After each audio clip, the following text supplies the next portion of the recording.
Strive Coaching Studio, guiding business leaders to meet the highest version of themselves. And now, here's Michelle, certified coach and founder of Strive Coaching Studio. Hey, everybody.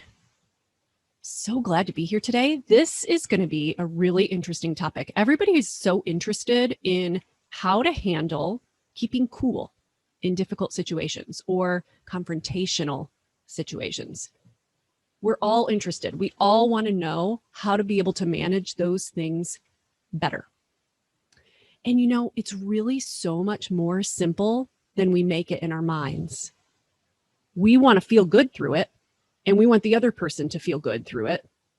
And the sooner we accept that that might not be possible, and that we can't control how they think or how they react, and all we can control is how we show up, that's when everything gets so much more smooth.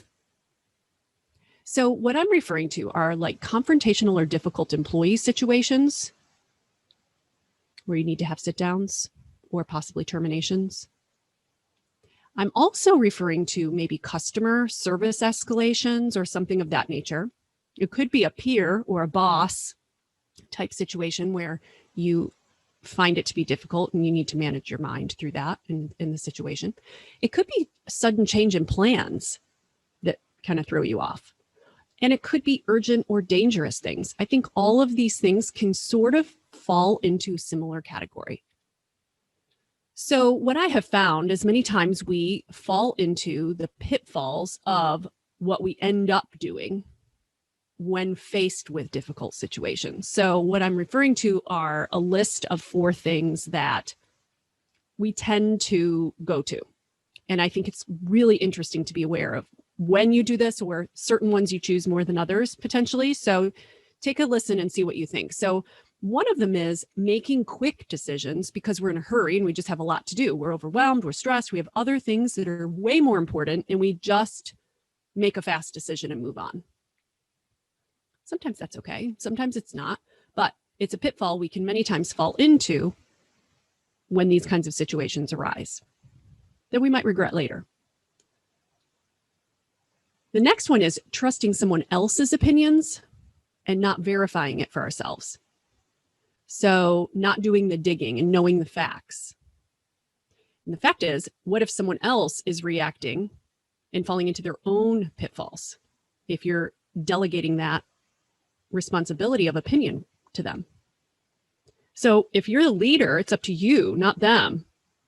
And delegating it to somebody else can turn into setting someone else up for failure if you're not providing clear direction on what your expectations are. And not digging and finding the evidence yourself and understanding the facts and all the pieces and parts ends up falling on you no matter what.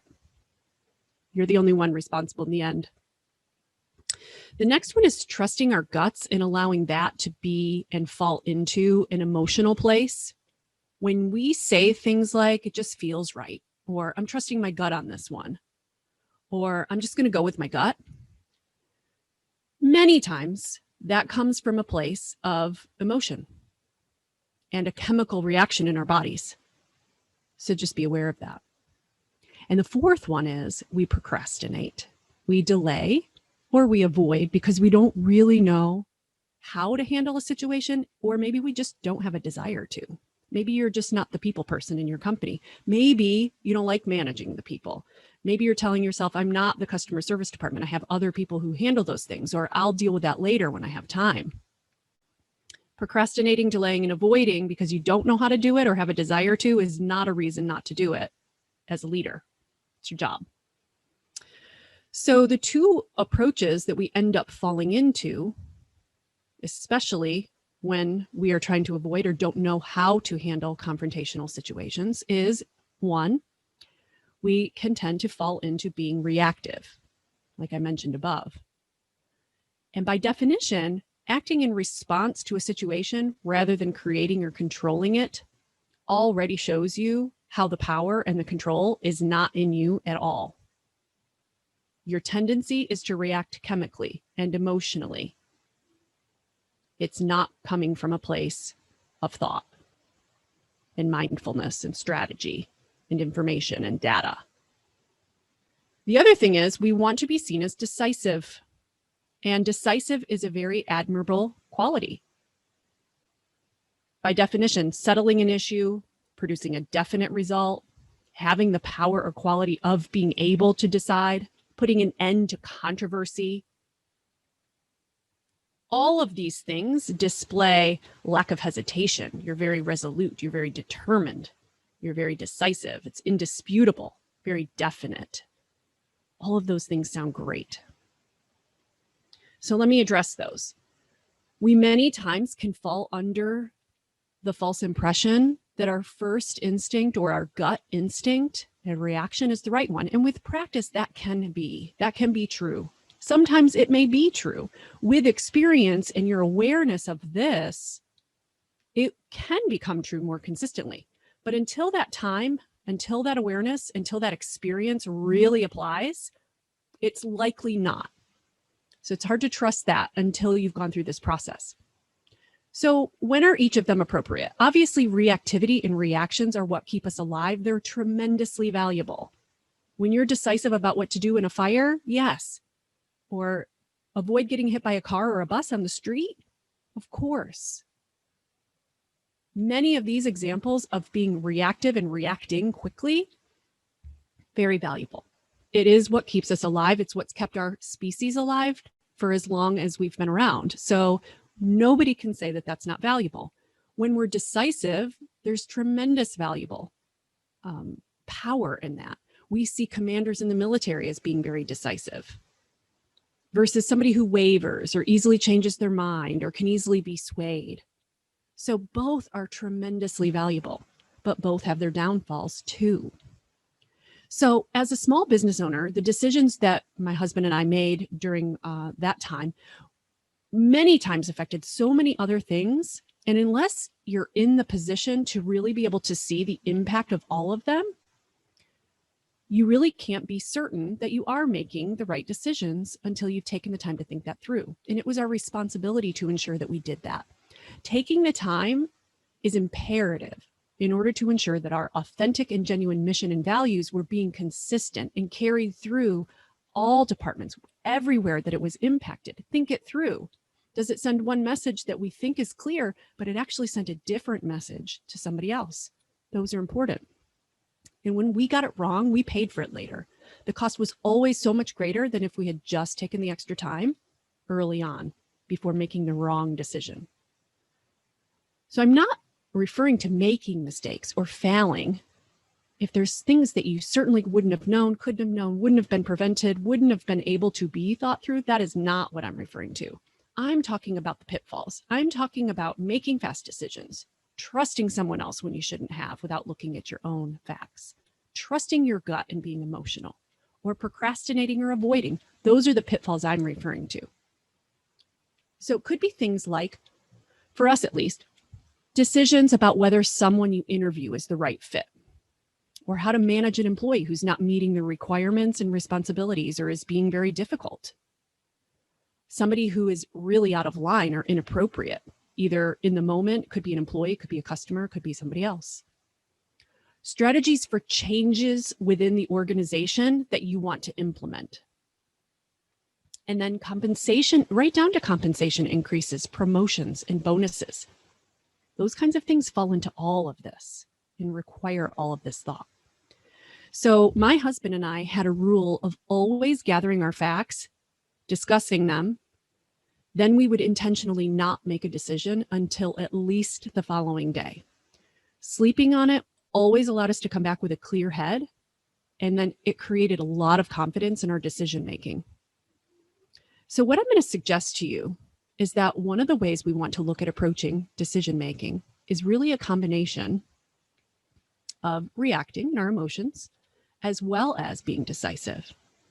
But instead of reactive, I want to look at proactivity in our decisiveness. The combination of the two creates wisdom.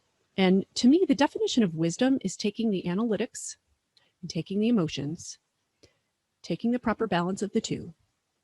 And that to me is where wisdom comes from. There's a lot of charts online you can find for that. There's a lot of teachings regarding this where wise mind is somewhere in the middle of a perfect balance between the analytical mind and the emotional mind. And the truth is, both of them have value. Both of them contribute to each other. And when both of them are considered in the process, wisdom comes as a result.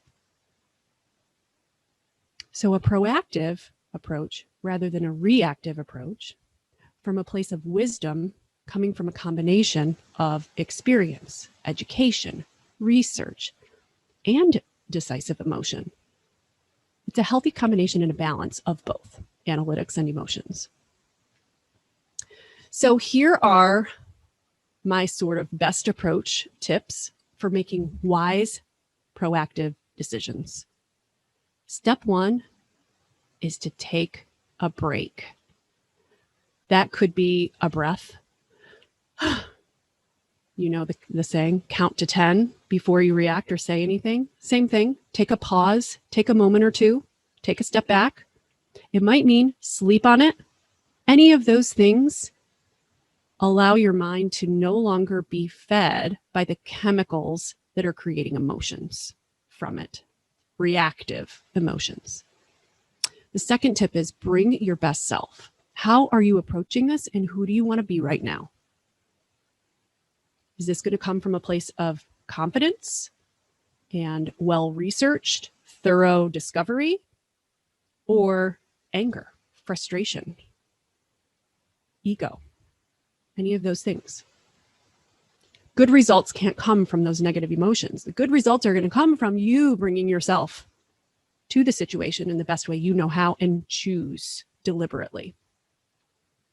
The next one is listen. I know you've all heard me talk about listening being such a valuable quality, and I truly cannot stress it enough. Listening, asking questions, and seeking to understand a situation has value that you can't even recognize until you do it. Then evaluate. Take the time to really investigate, research, look into the details. That could be minutes, it could be hours, it could be days, could be weeks, could be 6 months. It doesn't matter. Take the time it needs and deserves to have in order to gather what you need to make a good decision. I'm not saying let it linger and let it drag out. Procrastination is not what I'm going for here. I'm saying allow yourself the right amount of time to gather the facts you need to make the right decision that you feel confident in. And then be willing to consider that you might have thought initially might change, and that's okay. You might have had an initial opinion and it might have been strong, and it's okay as you gather information to change. So be willing to be open-minded, be willing to be influenced. That's exactly the purpose of this process, is to go through that. Be open to the idea that your mind will change. And if you're doing that, you're going to look for the things so that you can weigh it properly. Evaluate all the facts. So then after you've done all that, ask yourself again, who do you want to be? From what place do I want to make this decision? And how can I approach this from a place of wisdom? So your credibility as an authentic leader who lives your value and your mission statement, it's measured with the decisions by your team each and every time. So back it up. You may still like all the decisions you make. You may still be 100% on target with it, but you will like it much more and you will communicate it and stand behind it much better when you apply it from a place of well-thought confidence and decisive wisdom versus emotions, feelings, or gut instinct as your answer. The respect of your team, the respect of your peers, the respect of your management, the respect of your customers, all of those things are affected by you coming from that place of wisdom. Then trust that your decision from this place will be the right one and the best one. That doesn't mean it won't fail at some point. That won't mean that there won't be holes poked in it at some point. That won't mean that you might not have to tweak it or eat your words or change the decision later. But if you are making it and you trust that you are making it from everything you have done, the odds are pretty good it's going to work out for you. And the trust is what will create the best and right decisions for you. And then lastly, and very importantly, approach it honestly. Be willing to allow others to think whatever they need to think and feel whatever they need to feel. If you've done all of that and you can back it up and come from a place of wisdom and confidence when you finally have to deliver the news, you can't control it after that. They will feel however they will feel. Now, you can have true, genuine empathy for them. You can have compassion for them. You can have respect and professional behaviors with them and for them, while you're also being honest and true to your wise decisions. So with practice of these skill sets, you're going to gain the tools and the confidence to address these situations better and better each time. So breathe, bring your best self, listen, evaluate, be open-minded, ask yourself again how you want to show up, trust your decision-making, and approach it honestly. Over time, you'll recognize better when you can truly trust your gut because it's a reflection of your knowledge and your experience, and when you need to pause more first. Ultimately, you will not only trust that your decisions will be the best they can be for that moment, but more importantly, you will decide that you are okay and everything will be fine, whether you were right or wrong. The willingness to learn, to continually shape how you address things in the future is the real goal here. So if you'd like to become even better at managing or dealing with difficult people or situations, check us out at strivecoachingstudio.com, where we tackle a topic each month to truly add great tools in your toolbox that we put to work into our days immediately. I would love to see you there, so come join us. Bye, everybody. Check out our show notes in the podcast section on strivecoachingstudio.com to read these valuable tips. And thank you for listening.